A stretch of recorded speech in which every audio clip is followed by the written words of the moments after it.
day, and thank you for standing by. Welcome to the Q4 FY 2025 Cabot Earnings Conference Call. At this time, all participants are in a listen-only mode. After the speaker's presentation, there will be a question-and-answer session. To ask a question during this session, you will need to press star 11 on your telephone. You will then hear an automated message advising you your hand is raised. To withdraw your question, please press star 11 again. Please be advised that today's conference is being recorded. I would now like to hand the conference over to your speaker today, Steve Delahunt, Vice President, Investor Relations and Treasurer. Please go ahead, sir. Thanks, Michelle, and good morning. I would like to welcome you to the Cabot Corporation Earnings Teleconference. With me today are Sean Keohane, CEO and President, and Erica McLaughlin, Executive Vice President and CFO. Last night, we released results for our fourth quarter of fiscal 2025, copies of which are posted in the Investor Relations section of our website. The slide deck that accompanies this call is also available in the Investor Relations portion of our website and will be available in conjunction with the replay of the call. During this conference call, we will make forward-looking statements about our expected future operational and financial performance. Each forward-looking statement is subject to risks and uncertainties that could cause actual results to differ materially from those projected in such statements. Additional information regarding these factors appears under the heading Forward-Looking Statements in the press release we issued last night and in our annual report on Form 10-K for the fiscal year ended September 30, 2024, and in subsequent filings we make with the SEC, all of which are also available on the company's website. In order to provide greater transparency regarding our operating performance, we refer to certain non-GAAP financial measures that involve adjustments to GAAP results. Any non-GAAP financial measures presented should not be considered to be an alternative to financial measures required by GAAP. Any non-GAAP financial measures referenced on this call are reconciled to the most directly comparable GAAP financial measure in a table at the end of our earnings release issued last night and available in the Investors section of our website. Also, as we do typically each year, I would like to remind you that over the next several weeks, in connection with the vesting of restricted stock awards issued under our long-term incentive equity program, officers of the company will be selling shares to pay tax and other obligations related to their rewards. I will now turn the call over to Sean, who will discuss the fiscal 2025 highlights, our cash flow results, and our strategic highlights for the year. Erica will review the corporate financial details and business segment results for the fourth quarter and fiscal year. Following this, Sean will provide a 2026 outlook and some closing comments, and then open the floor to questions. Sean? Thank you, Steve. Good morning, ladies and gentlemen, and welcome to our call. Before we move into year-end highlights, I'd like to take a moment to share an important update regarding our investor relations leadership.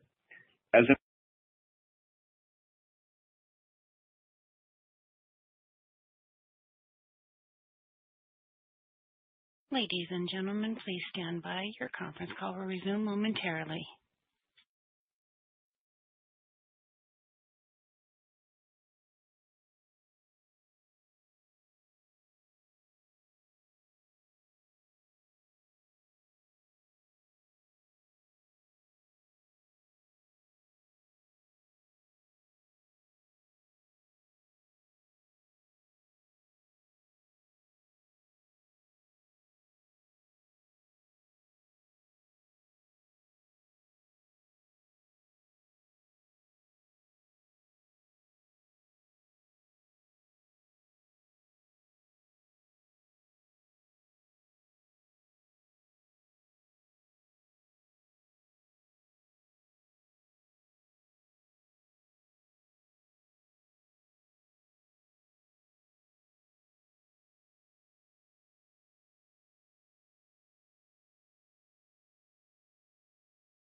Ladies and gentlemen, please stand by. We are having technical difficulties and your conference will resume momentarily. Once again, ladies and gentlemen, please stand by.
Ladies and gentlemen, please stand by. Your conference call will resume momentarily. Once again, ladies and gentlemen, thank you for your patience and please stand by.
She introduced me. Yeah. Do you want to reintroduce Sean? So we just start picking up, just.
Ladies and gentlemen, thank you for standing by. I would now like to hand the conference back over to your speaker, Sean Cohen. Please go ahead, sir.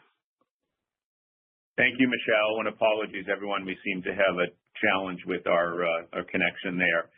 So let me pick up where we left off. I want to first begin by taking a moment to share an update regarding our investor relations leadership.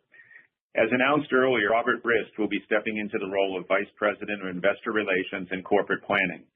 He'll be transitioning into the role over the course of the first quarter of fiscal year 2026, succeeding Steve Delahunt, who will continue with Cabot as Vice President and Treasurer. Rob has been with Cabot since 2007 and has held a number of key leadership roles across the company in corporate strategy, corporate planning, and within our reinforcement materials segment and finance organization. He brings a strong understanding of our business and financial priorities, and his strategic insight and financial acumen will be instrumental as he helps lead our engagement with the investor community. I want to sincerely thank Steve for his many contributions to our investor relations function over the past 9 years. His leadership has built a strong foundation for our investor engagement, and we're grateful for his continued service in Treasury. Steve and I have worked together in this capacity for my entire tenure as CEO, and I've always been impressed with his intellect, teamwork, and most of all, how he lives our Cabot values of integrity, respect, excellence, and responsibility.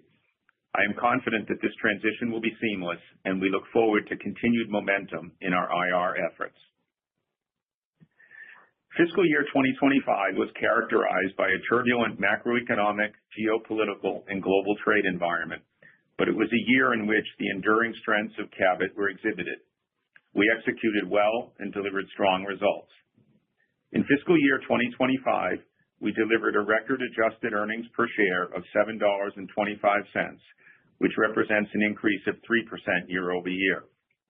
I am very pleased with our performance, particularly in light of the fact that volumes across both segments were down year over year and substantially below our expectations at the beginning of the fiscal year. Total consolidated EBIT increased year over year, with reinforcement materials EBIT down 5% and performance chemicals EBIT up 18%. We continued to generate strong cash flow, which supported our capital priorities and a significant return of cash to shareholders. I'm immensely proud of the Cabot team for the resilience they demonstrated and the countermeasure mindset that they brought to their daily work to support our customers and deliver earnings growth in a very difficult and dynamic environment. Looking a bit deeper at our financial metrics, fiscal year 2025 marked another year of strong overall performance in terms of profitability, cash flow generation, and balance sheet strength. For the year, we generated adjusted EBITDA of $804 million, which was up 3% year over year and represents a 22% margin. While our end market volumes were down, we were able to more than offset this weakness by optimizing across our global footprint of assets, reducing costs, and driving disciplined execution across our operating platform of commercial and operational excellence. The quality of our returns remained strong with an adjusted ROIC of 18%, and we delivered these results while maintaining our strong balance sheet. In dynamic and turbulent times, balance sheet strength and liquidity are essential, and Cabot continues to exhibit these distinguishing features.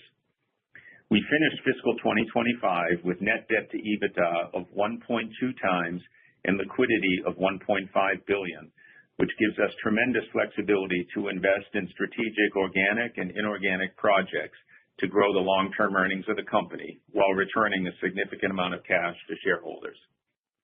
Overall, I am very pleased with our performance across our financial metrics, and this puts us in a good position to navigate these uncertain times and remain committed to our long-term strategic growth priorities. The Cabot portfolio has robust cash flow characteristics, and fiscal 2025 marked another year of strong performance, where we generated operating cash flow of $665 million and free cash flow of $391 million. The cash generation power of our portfolio is a central element of our shareholder value creation strategy. With these strong cash flows, we seek to allocate capital inside a balanced framework focused on 3 priorities. First, ensuring our asset base is well maintained to provide a reliable and sustainable offering to our customers. Second, underwriting high confidence organic and inorganic growth investments to deliver long-term earnings growth. And third, returning capital to shareholders through dividends and share repurchases. The strength of our cash flows allows us to execute against these priorities while maintaining our strong investment-grade balance sheet. In fiscal year 2025, we paid $96 million in dividends, including a 5% increase announced in May, reflecting our confidence in the long-term cash flow outlook of the company. We have maintained a continuous and growing dividend since 1968, and we would expect to continue raising the dividend over time as our earnings and cash flows grow. We also repurchased $168 million of shares in fiscal year 2025, which reduced our outstanding share count by 3%, and when combined with dividends, totaled $264 million of capital returned to shareholders. Overall, we feel very good about our long-term cash generation power and balance sheet strength, which provides us with great strategic flexibility. During our fiscal year, we also made important progress on key elements of our Creating for Tomorrow strategy. I'll spend a few minutes now highlighting some important accomplishments that are part of our strategy to deliver long-term shareholder value creation. In July, we announced that Cabot has entered into a definitive agreement to acquire Bridgestone's reinforcing carbon plant in Mexico. This manufacturing facility is located in close proximity to Cabot's current reinforcing carbons facility in Altamira, Mexico, and strengthens our partnership with Bridgestone through the long-term supply of reinforcing carbon products from this plant. The facility also has the capacity to manufacture additional reinforcing carbons, providing flexibility to support broader customer needs and future growth opportunities for Cabot. The transaction is expected to close in the second fiscal quarter, subject to regulatory approvals, and to be accretive in the first year. This is an example of how we are deploying our strong cash flow to fund an attractive acquisition that strengthens our portfolio, drives incremental growth, and is accretive to earnings.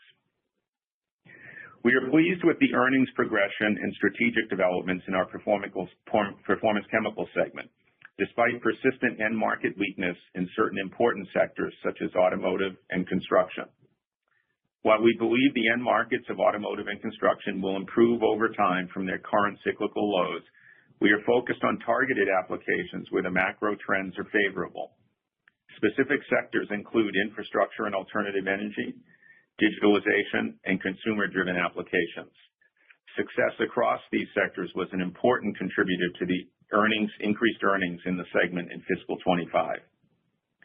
The demand for conductive carbons for power distribution cables is supported by growth in power generation and distribution, and this application is expected to grow in the 8% range through the end of the decade. Fumed silica for the CMP application is one where we saw strong double-digit growth in 2025 as broad digitalization and automation trends drive a greater need for semiconductor chips.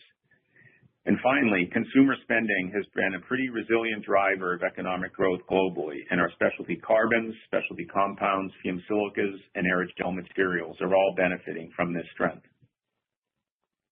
Sustainability is central to who we are at Cabot, and we continue to be recognized for excellence. As we discussed last quarter, we are proud to have received a platinum rating from EcoVadis for the 5th consecutive year. EcoVadis is the world's largest and most trusted provider of business sustainability ratings, with more than 150,000 rated companies. A platinum rating is the highest level of achievement and places Cabot among the top 1% of companies in the manufacturing of basic chemicals. This prestigious recognition underscores Cabot's commitment to transparency and provides our customers with visibility into our sustainability performance. In the fourth quarter, we also published our 2025 sustainability report, outlining our progress to date and our direction for the future. In this publication, we reported our strong progress against our calendar year 2025 goals and also unveiled our 2030 sustainability targets, which reflect our ambition to continuously drive measurable impact for our stakeholders. And finally, we continue to make strong progress in building a leading battery materials business that we believe can become a material contributor to Cabot over the long term. Our strategic development approach is based on a mix of organic technology development efforts that build on our core conductive carbons and thermal management technologies, coupled with strategic M&A to broaden our product lines and access new technologies. In fiscal 2025, we executed well against our strategy, growing total contribution margin by 20% year over year. We continue to pursue what we call a bifurcation strategy, with tailored approaches to China, coupled with a focus on building incumbency in the Western geographies, where local supply and service is of strategic value.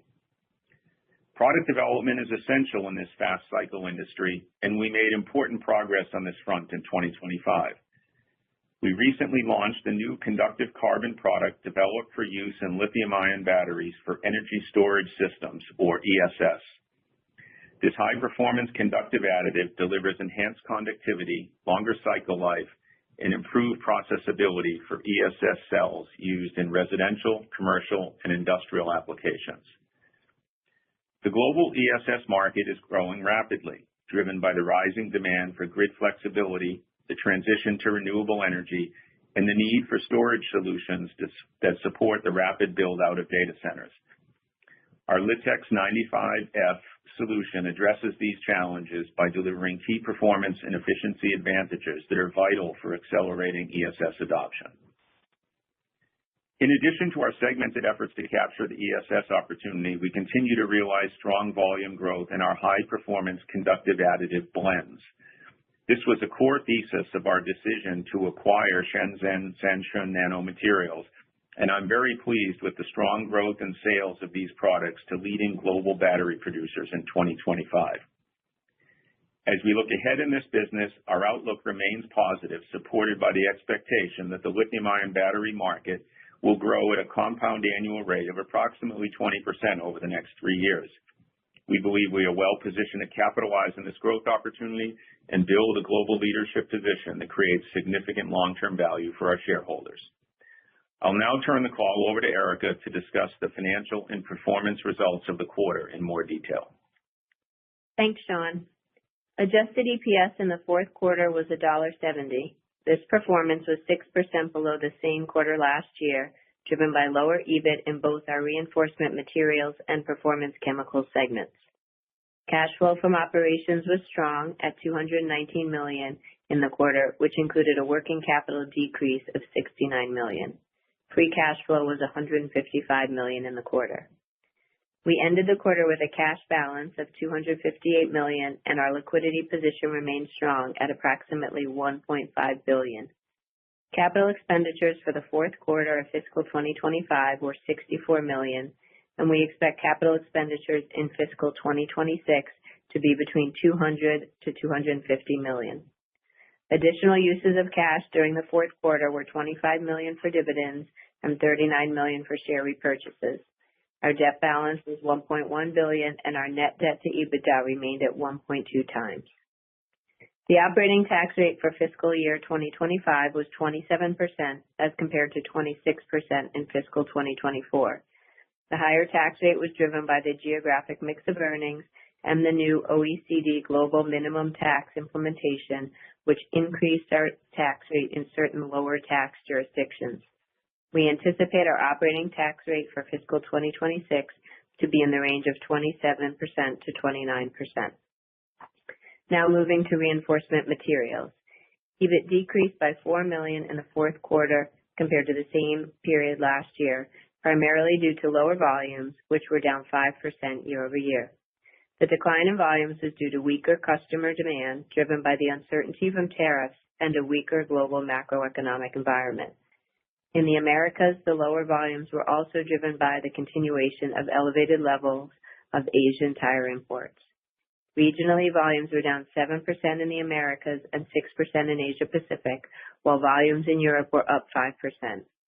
The lower volumes were partially offset by continued optimization and cost reduction efforts in the segment. EBIT for fiscal 2025 was $29 million below the prior year, driven by 5% lower volumes. Volumes declined in both the Americas and Asia, and the decline in volumes was partially offset by lower costs and favorable foreign currency impacts. Looking to the first quarter of fiscal 2026, we expect a sequential decrease in EBIT of approximately $15 to $20 million, driven by lower volumes in the Americas and Europe and increased competitive intensity in Asia. Seasonally lower volumes in the Americas and Europe are also expected to negatively impact regional mix. Volumes are also expected to be sequentially lower as customers manage their year-end inventory levels. Now turning to Performance Chemicals. During the fourth quarter of fiscal 2025, EBIT for the segment decreased by $2 million as compared to the same period in the prior year. The decrease in the fourth quarter was due to lower volumes. Volumes were lower by 5% year-over-year, primarily due to lower volumes in the European region, particularly in construction-related applications. EBIT in fiscal 2025 was $30 million higher than the prior year. The increase was driven by higher volumes in the fumed metal oxides and battery materials product lines. The segment also benefited from continued optimization and cost reduction efforts throughout the year. Looking ahead to the first quarter of fiscal 2026, we expect EBIT to remain relatively consistent with the fourth quarter, as modest sequential volume improvement is expected to be largely offset by the timing of higher costs. I'll now turn it back to Sean to discuss the 2026 outlook. Sean? Thanks, Erica. Fiscal year 2025 certainly developed differently than we expected just 1 year ago. Automotive production in the Western economies contracted in 2025, and elevated Asian tire imports into Western geographies continue to persist. Additionally, global manufacturing PMI was in or near contraction territory for most of 2025, and the expected interest rate cut cycle was slower than expected, leaving the housing and construction sector in a trough. In addition, 2025 was characterized by global trade turbulence, which is making it very difficult to determine long-term durable demand levels. As we look to 2026, we don't yet see signs of improvement across these dimensions.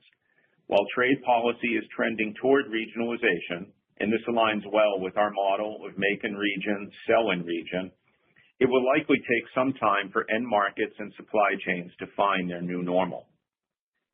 In 2026, we now expect light vehicle auto production in North America and Europe to decline for a third year in a row. In terms of the tire sector, the persistent elevated level of tire imports from Asia has reduced domestic tire production in the Americas and Europe, thereby creating a more challenging competitive environment for tire manufacturers and their suppliers, including carbon black producers. Furthermore, global manufacturing PMI continues to straddle 50, with no clear catalyst to move firmly above 50 and into expansionary territory. With this as a market backdrop, we expect adjusted earnings per share in fiscal year 2026 to take a step back from our strong performance in 2025. Acknowledging there is significant uncertainty in both end market demand and the range of outcomes in our annual tire contract negotiations, we expect fiscal year 2026 adjusted earnings per share to be between $6 and $7.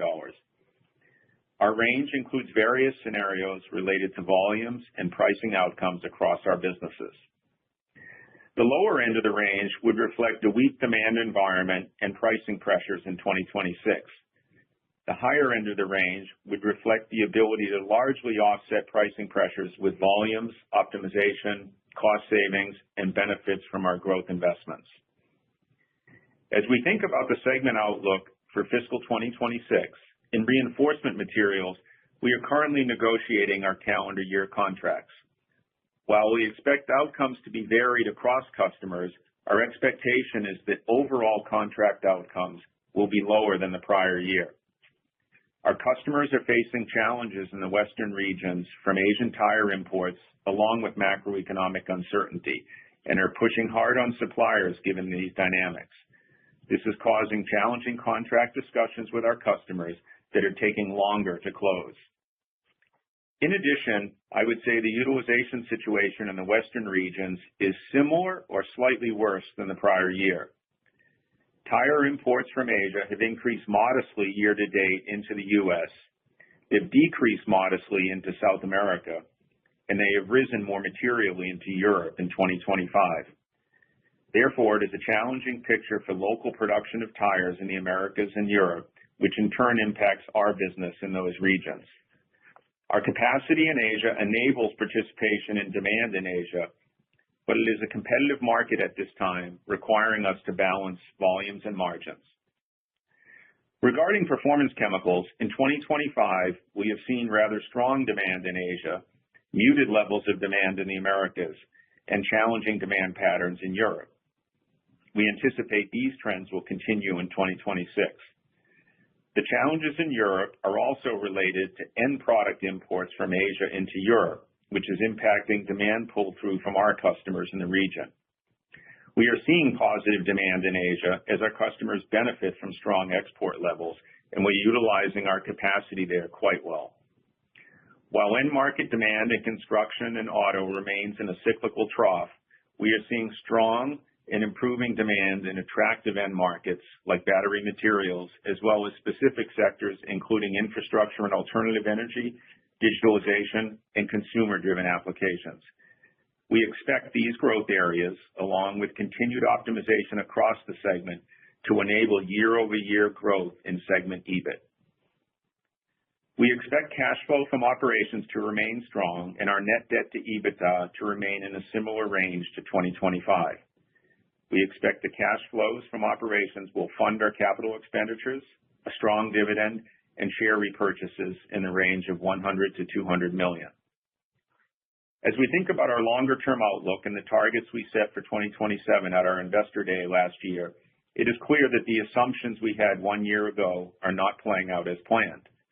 The targets were established based on a certain set of assumptions for our key end markets.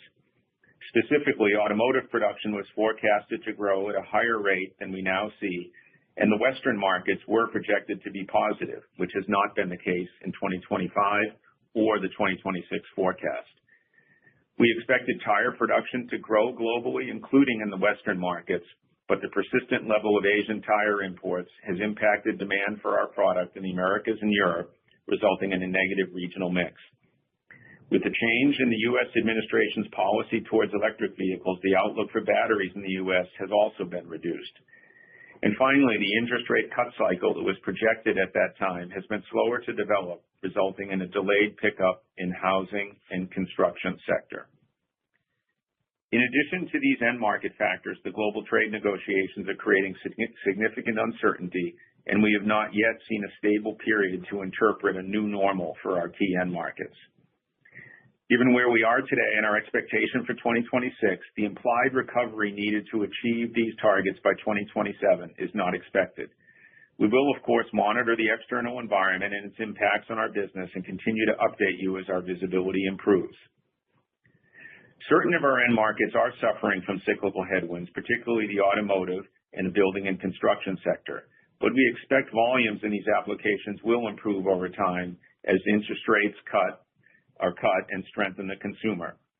The biggest dynamic that is yet unclear is the impact of Asian tire imports on tire production volumes in the Western markets.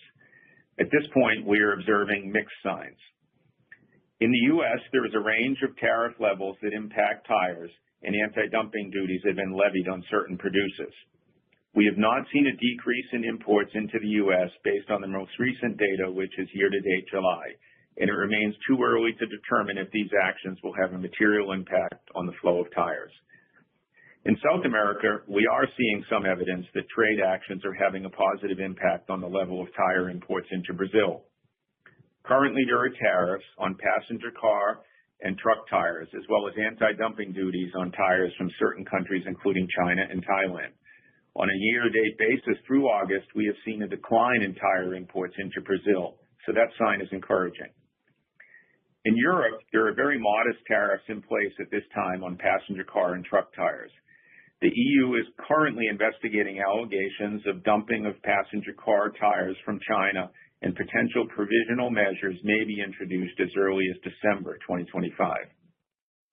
On truck tires, there are currently anti-dumping duties in place. Whether these levels are sufficient to change trade flows remains unclear.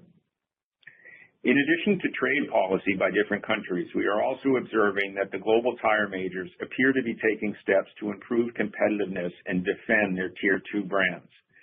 Both trade policy and actions by the global tire majors to defend their brands could have a favorable effect on tire production in the Western regions, but the magnitude and timing remain uncertain at this time. While there is uncertainty from the global trade dynamics and its impact on our end market demand, we are focused on leveraging our strengths to navigate the situation and position Cabot for long-term success. It starts with our capability as a strong operator. Over the past decade, we have created significant value through disciplined execution of our operating platform of commercial and operational excellence. In this turbulent time, our efforts on operational excellence will skew more towards yield and cost rather than asset availability. On the commercial excellence front, our strategy will seek to balance pricing and volume, and we will remain laser-focused on executing in key end markets where there are favorable tailwinds. As a global leader in our respective product lines, we have a large network of competitive assets and leading technologies that enable optimization to best serve our customers and maximize returns. In the current environment, our focus will be on global asset optimization, efficiency programs, and cost reductions. Despite the more challenging environment, we expect cash flow and liquidity to remain strong, and our investment-grade balance sheet offers great strategic flexibility to execute our Creating for Tomorrow strategy. And finally, we will continue to be disciplined in our allocation of capital. We expect to deploy capital against high-confidence strategic growth areas such as battery materials while maintaining a meaningful return of capital to shareholders. Cabot is well positioned to navigate the current uncertainty, and this management team brings a track record of experience and disciplined execution, both of which are important in these dynamic times. Thank you, and I will now turn the call back over for our question and answer session. Thank you. As a reminder, to ask a question, please press star 11 on your telephone and wait for your name to be announced. To withdraw your question, please press star 11 again. One moment for our first question. Our first question will come from the line of John Roberts with Mizuho. Your line is open. Please go ahead. Thank you. Are you seeing any volatility in your rubber black operating rates regionally, or is it relatively stable? I know it's shifted, but I don't know if it's shifted and it's stabilized or it's still volatile. Yeah, John, I would say it's largely stable, but stable in the context of the elevated tire imports and how those have had an impact on demand in any given region. But if you look, for example, in North America, you'll see that tire imports were up modestly on a year-to-date basis. So that translated into largely stable operating levels in North America. So that's really the factor that's at play here, but we've been largely stable. And then, are you being impacted at all by Dow's silicone rationalization efforts in Europe? So as you know, Dow has announced the closure of their siloxanes plant in Barry, Wales, and we have a fumed silica plant next door to them where we exchange some feedstock and materials as part of a long-term agreement that goes out through the end of 2028. And we're currently in discussions with Dow on exactly how they'll perform against that contract. Thank you. Thank you. One moment for our next question. Our next question comes from the line of David Begleiter with Deutsche Bank. Your line is open. Please go ahead. Hi, this is Emily Fusco on for Dave Begleiter. Maybe a question on tire contract prices. How much do you expect 2026 prices to be down, or expectations by region? And maybe if you could give some color on what percentage of negotiations have been settled. Thank you. Sure. So what I can tell you is that we have completed roughly 25% of our contracts at this point, which is behind where we were at this time last year, where we were closer to 45% of the negotiations complete. And I think it's taking a little longer this year, in part because everyone is having a difficult time trying to project exactly where their demand expectations should be for 2026, given all of the turbulence. I can't comment on final outcomes here, as we're obviously far from done, and this is competitive information.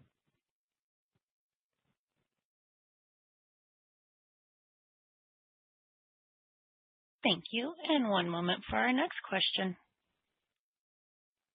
Our next question comes from the line of Joshua Spector with UBS. Your line is open. Please go ahead. Good morning. It's Chris Perella on for Josh. Could you elaborate on for the performance chemicals, the underlying assumptions that you have baked into the guidance for this year in terms of volume and growth, volume and price expectations or mix expectations? Sure. So in performance chemicals, if you think about the basket of applications that we sell into, it typically, over a longer period of time will grow at sort of 1.5 to 2 times GDP. Now, what we are seeing in this segment is certain applications, particularly those in automotive and construction related, are currently in what I would say is a cyclical trough. And so over time, we certainly expect those to improve, but the expectation of any material improvement into 2026, I think, is fairly limited. Now, where we do have very positive expectations is in our targeted growth areas that I commented on in my prepared remarks, areas including battery materials, the infrastructure applications, the broad trends around digitalization and how that's driving increased demand for our fumed silica for the CMP application for chip manufacturing.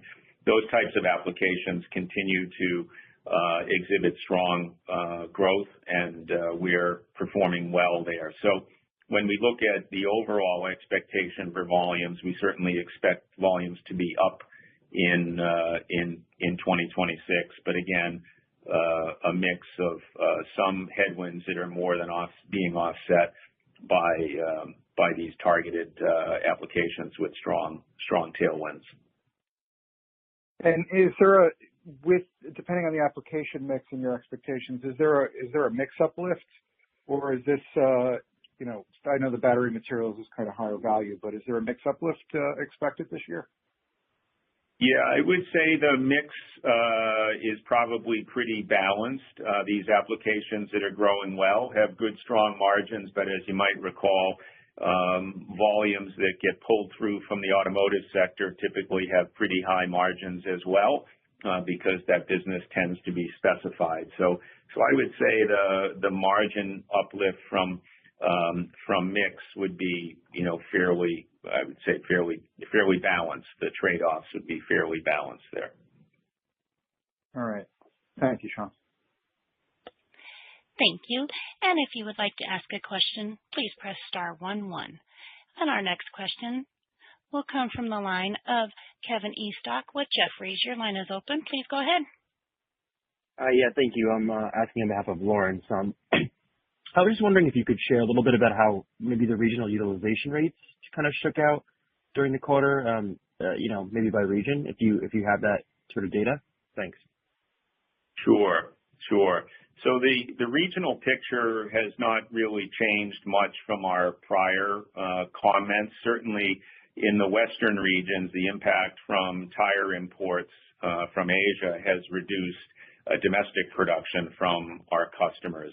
I think if you go around the world, what you'll see in North America is that utilizations are somewhere between 75 and 80%. They're higher in Europe. I would say somewhere in the 85-ish% range, in part because Europe is a region that is net short of carbon black capacity, and there's value that's placed on local supply. And we also had some contract volume pickup in last year's agreement. So overall, the utilizations are running in a higher place there. South America, they are lower, and South America is a region that has been impacted by tire imports. But as I commented, we're starting to see trade policy and tariff policy begin to impact the level of tire imports. They're reducing the level of tire imports in the most recent data. So that's encouraging, and hopefully will shift things back a bit in the region there to improve utilizations. But right now, those remain in the 70s at this point. And then if you look at Asia Pacific, we're running at quite high utilizations across our Asia assets, as we typically do. And here we're really choosing carefully the customers and products that we're supplying to maximize the value out of our Asian assets and to align our capacity with customers that really value our value proposition of product performance and quality and supply reliability. So that's a bit of a walk around the world in terms of utilizations. I would say that's largely been the story throughout 2025. So no recent shift in that. And again, the question as we move forward is how do regional volumes develop in large part given how tire imports are likely to play out. Understood. Thank you very much. Thank you. And I would like to hand the conference back over to Sean Cohen for closing remarks. Great. Thank you very much for joining us today. Apologies for the technical difficulty at the very beginning there, but glad we were able to get back connected here. Thank you for joining. Appreciate your support of Cabot, and we look forward to talking to you again throughout the next quarter. Thank you. This concludes today's conference call. Thank you for participating, and you may now disconnect.